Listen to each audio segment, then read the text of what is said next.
RMJ Movie Reviews back again.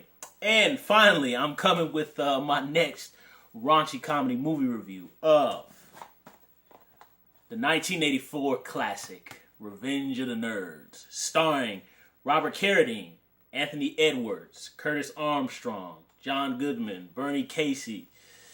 Whole bunch of other folks are in this movie too. And this is a classic. Revenge of the Nerds is a classic. It's a film that I, like many of the other children of the 80s whose parents were a little bit more lenient about their TV programming, or really maybe more my father.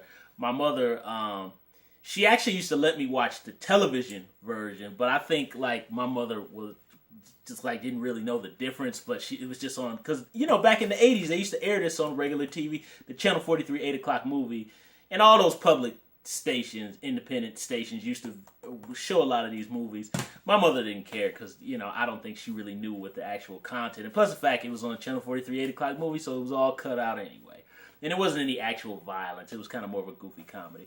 But I saw Revenge of the Nerds when I was quite young. I believe the first time I saw some of it was on HBO, but it was in pieces, and then I had seen it fully on the Channel 43 8 o'clock movie. This must have been maybe in 87 or 86.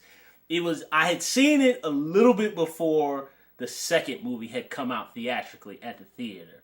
But this is a classic from my childhood. It's a movie that I always had fun watching.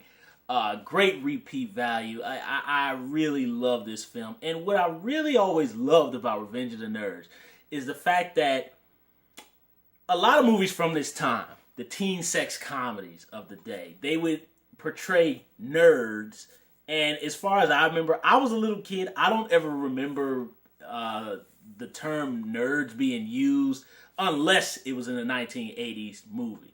I don't ever remember anybody. I remember maybe in real life people would kind of say jokey things like that, but the kind of characters of like, the whole glasses and the buck teeth and all that, I've only ever actually maybe seen one or two nerds ever in my life. And maybe I might have seen some like in the theater program or whatever when I was in high school, but really that was a stereotype created from kind of the up and coming computer era of the 80s, and the glasses and the pins and in the pockets, the breast pocket and all that stuff. So as far as I can tell, I've only maybe seen one or two nerds ever in my life. And it might have only been one or two people who were exactly like they stereotypically are portrayed in 1980s films. But, of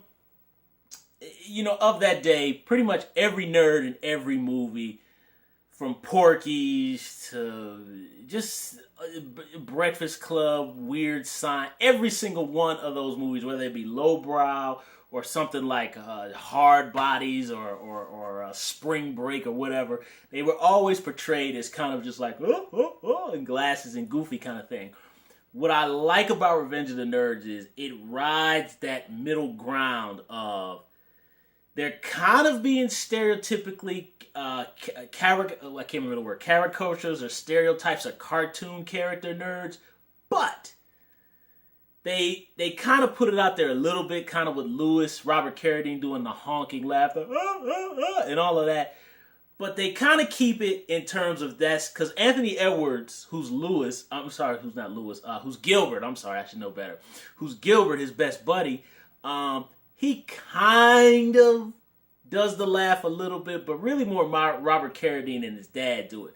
So it kind of relegates that characteristic strictly to Lewis and his father, which kind of gives Lewis just that twist. So Robert Carradine is kind of a little bit playing the cartoon nerd a little bit further, which from what I understand in real life, he's kind of a very Harley Butch kind of guy. So maybe therefore he had to push it a little bit further. And even from the actors who did the film, they said that term, but then again, these cats were like all older. I mean, these cats were like 29 or 30 when they made these movies. These were old cats to be playing freshmen in college, but whatever, movie magic. But none of them had ever even heard that term. But I will say Anthony Edwards gives a... And the thing is, for this type of movie, everybody gives good performances, just across the board. The interesting thing is how the movie plays the performances genuinely. You know what I mean? It's really crazy. Like Lamar is like a gay guy, and the actor Larry B. Scott was saying the reason he took the role of Lamar was because at that time a lot of black actors were getting the "give me all your money or I'm gonna kill you" type of roles. Which, if you look at all those movies from back then, you know, the breakdancing with the Jerry Curl or the Death Wishes or the Exterminators, where they kill the 80-year-old woman in the liquor store or rape her or whatever. So he was saying it was a different kind of role, but he was saying he didn't really get much respect from the brothers because, like, when the movie was done, he'd be on the street and they'd be like, "There he is!" And they'd go after him, which is, like, highly hilarious. But it's funny the way he puts it. And he said he always had to overcompensate for his masculinity because he took this role. But, digressing back to my previous point, they really play these guys real. And I love how Anthony Edwards in particular, I think he plays it more genuinely real than Robert Carradine. And that's not me taking anything away from Robert Carradine, but I understand that this character was so far away from Robert Carradine. And from what I understand, nobody wanted to do this movie, but they wanted to act. And they turned out, it's a genuinely, this movie is a genuine balance of gross out teen 80s sex comedy with just like genuine, like, kind of coming of age, even though these cats are, maybe Anthony Edwards might have been the closest one at the time. Because I think Anthony Edwards might have been maybe 21 or 22 when he did this movie. So he was like the youngest. But, you know, Robert Carradine and, goodness, I'm forgetting his name. But, you know, the redhead guy who was on 30-something. I mean, them cats were like all like older, you know. But whatever. Sorry, John Goodman's in the movie too. Just threw that out there unless I said it and forgot. But that's what I like, is the fact that they really play them like real people. And I love the genuine friendship between Robert Carradine and Anthony Edwards. They really are good buddies, and I love how Gilbert is kind of a little bit more pessimistic. Lewis is like, he's more positive, but it's like not positive out of he's just, oh, I'm such a positive guy, which he is a positive guy, but it's kind of more of like he just lives in a fantasy world where he doesn't realize that he's a dork his own self. Gilbert sees it for what it is, you know, so Gilbert's more of a realist. But I like, as the picture goes on, Lewis kind of slowly realizes he's a nerd, and Gilbert kind of becomes more hopeful. You know what I mean? And this movie has a series of great gags. You know, it's just telling the story of, they're basically college freshmen. There's the Alpha Betas, this big-time jock fraternity. They're a bunch of drunks and beer guzzlers and football players. And what they end up doing is burning down their old house. So they kick all the freshmen out of their dorms, which I don't know if you could do that in real life, but it's a movie. And nerds end up moving into a gym. So the movie is starting out where these cats get knocked down by these evil jocks. And, you know, kind of like a Rocky type of story where they have to build themselves back up. And I love just how they finally hit that point in the movie when they fight back against them. It's kind of like an ultimate fantasy of what people would probably do in real life around that time. And I like how it hits those hallmarks, because I think everybody probably at some point in their life has had fantasies of getting revenge on people who've actually done them wrong or whatever. Not Charles Bronson revenge, but this type of thing, you know what I mean? And of course, you know, there's great standout scenes, bunch of memorable scenes in this movie, but of course, there's so many scenes that are burned into my psyche that I cannot forget them, that when I hear Revenge of the Nerds, I automatically think of the party they have with Thriller, where they're smoking the weed and you know, whatchamacallit is doing his little dance, you know, or when the pigs come in, we use some more pigs for your party, nerds, and they moon them. I can never forget that. The panty raid. Those are like the two scenes that I always remember about this film. Is the party with the Michael Jackson Thriller song and the panty raid. Those are actually my two favorite two favorite scenes in the entire film. I just love those scenes, and I also love the scene where they have the party for Bernie Casey. Who's the head of the Tri-Lambs, because they're trying to get into this fraternity. And I also love that little twist too, that, you know, they're the outcasts, they're nerds, so they try to get into a black fraternity, you know, which, you know, there's symbolism there, you know, it's kind of subtly, but the director kind of states on the commentary, and yes, this does have a commentary track, which is really hilarious, But the director kind of states how he didn't want to make this like too deep, but he kind of just wanted to just throw a little hint. And I thought that was good. Tiny bit of subtext there, little tiny bit of subtext. But what I do love in the scene is where Wormser, who's like a 12-year-old who's at a college campus, I love how he's talking to the two chicks and he's basically just talking to their boobs. Now, I will say pervertedly and digressing for 1 minute that I will say that out of that scene, I will say the one on the left side of the screen, I kind of did like a little bit. And if I did see her in real life, I maybe might consider like, we'll just move on. And then the panty raid, that's just a classic scene. I love the panty raid with the Mission Impossible music. Great scene. And I love how, Robert Carrady's panty raid, and they're chasing the girls. And I love how Booger, Curtis Armstrong. And great thing about this is he really refused to take this role, but of course he needed a check, so he turned right around and said, "Okay, I'll do it." And Booger is disgusting, his burping and his smoking cigarettes, and I just love the jokes of like, "Have you found a date yet, Booger?" "Oh, I've been combing the high schools all day," and it's just like, wow. Like watching this now as an adult, the jokes are like getting more and more like, "Oh my god, I can't believe they did that," But it's highly hysterical. But I love when Tashi and Booger are chasing the one girl and the big housemaid or whatever she is comes out and he goes, "Step aside, mama, I want to see that pie." And she goes, "Ah!" It's just, I think one of my favorite parts too is where the three of them, where it's Lewis, Gilbert, and goodness, why am I forgetting the redheaded guy's name? I don't know, Poindexter. When the three of them are running, and I remember when they used to always show Revenge of the Nerds on regular TV when I was a kid. They'd always be like, comedy week on Channel 43, 8 o'clock movie. And they showed a little TV preview for Revenge of the Nerds. They would always show that shot of the three of them running down the hallway. And Robert Carradine going, "Ah, ah, ah." That's just an iconic shot. And of course then the Homecoming Carnival, which, you got the beer burping contest, the arm wrestling, Lamar with the little... his limp-wristed throwing style, which is so horrible when you think about it now. But that, and of course, what was the other one I missed? The beer guzzling on the tricycles with the "Deju, Deju." When he goes like, "Come on, don't let that nerve beat you," and he's like, "No sweat," and he passes out. The kissing contest where basically Lewis orally rapes Betty. Which I don't even understand why Lewis would even like Betty because she's such not a nice person. I mean, just the actress is really nice. When you see her on the behind the scenes, she's a nice lady, but she's just so like, how could you date anybody like her? And the one part of the movie I never bought was her switch.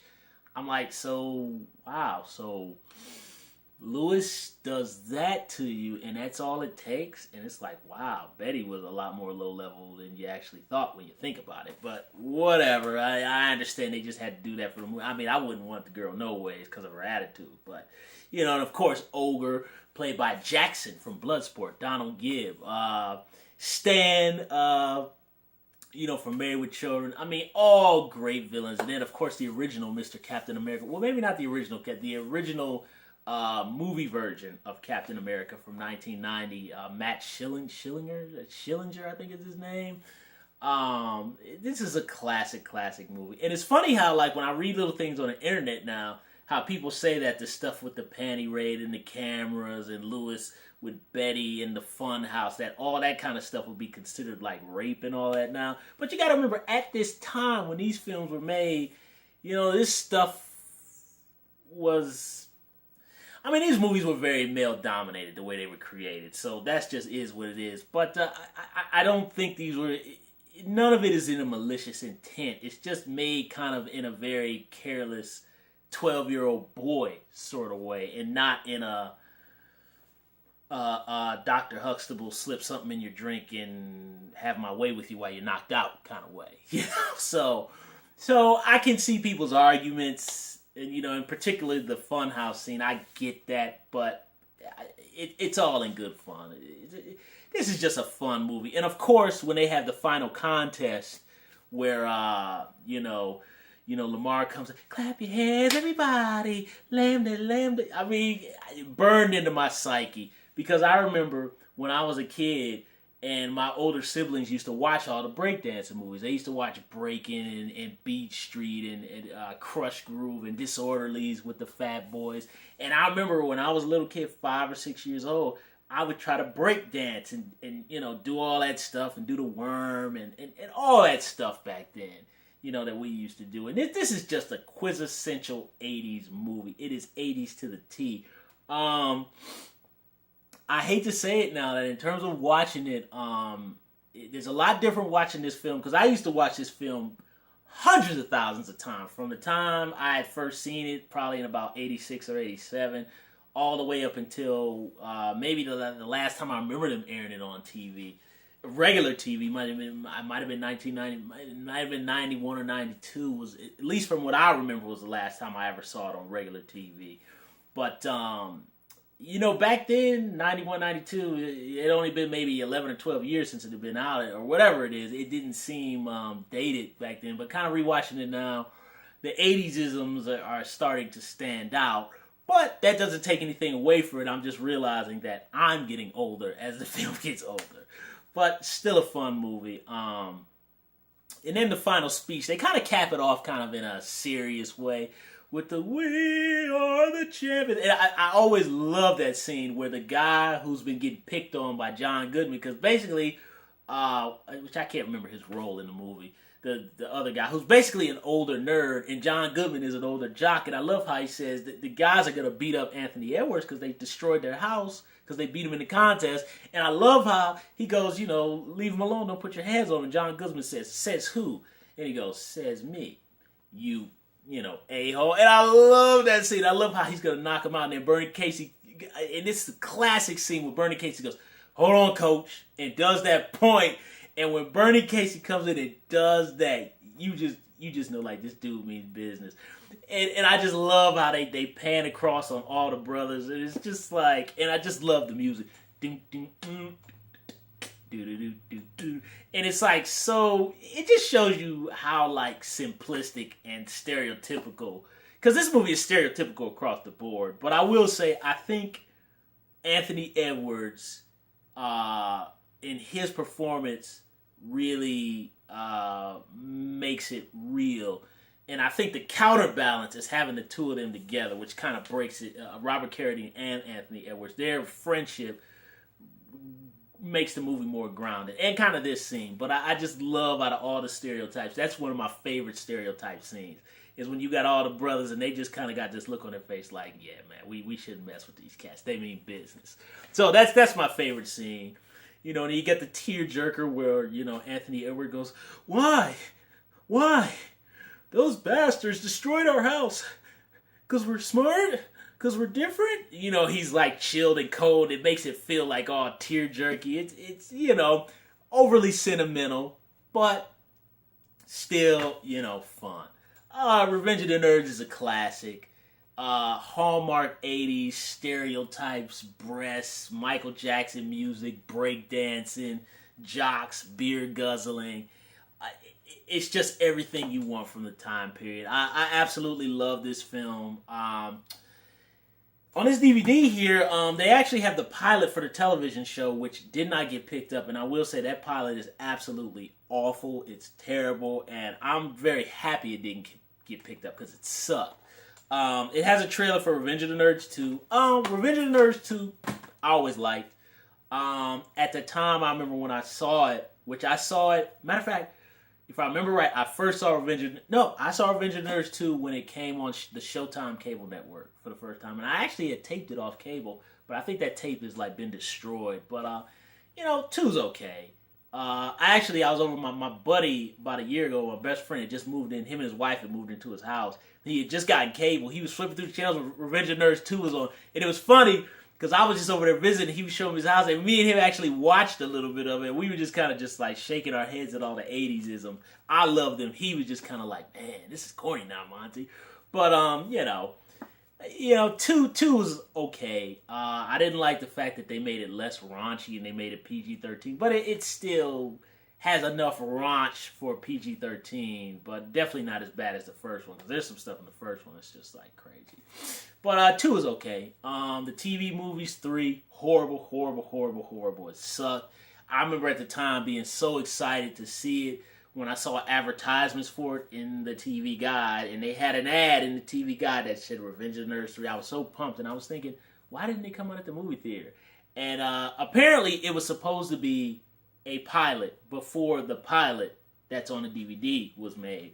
And it ended up turning into, I don't know, it's stupid. I hate it. Revenge of the Nerds 4, I've only seen maybe like 20 minutes of it when it first came on TV, and I just couldn't finish it. I don't know. From what I understand, Revenge of the Nerds 4 is a lot better than 3, but 3 I could just barely get through. It's just lame. 4, I don't know. 2's okay. 1's the great. Everything else after it is horrible. The TV show King of Nerds, I've only ever seen pieces of it, but it got canceled. When I saw it, I was just like, this is a shameless ploy just to get people to see Robert Carradine and Curtis Armstrong. Just pitiful. But that's my review of Revenge of the Nerds. Sorry you all if my enthusiasm is down a little bit. It's just because I'm like a little bit tired, a little bit under the weather. But this is just a classic 80s movie. I love this film. I always have loved this film. It always takes me back to when I was a kid. And what I love too is I saw Anthony Edwards do a couple interviews on TV and on YouTube, and I love the fact that he mentions this film. He never mentions the second one, which I think he got kind of coaxed into doing that one. That's why he really isn't in it. But Anthony Edwards, I don't think is too pleased that he took part in Pet Sematary 2, from what I understand. Anyway, thumbs up the video, subscribe to the channel, share the video, and leave comments down below about Revenge of the Nerds, Revenge of the Nerds 2, the pilot, 3 and 4. Anthony Edwards still acknowledging this movie and how much he hates that he made Pet Sematary 2. Alright, RMJ Movie Reviews. I'll be back.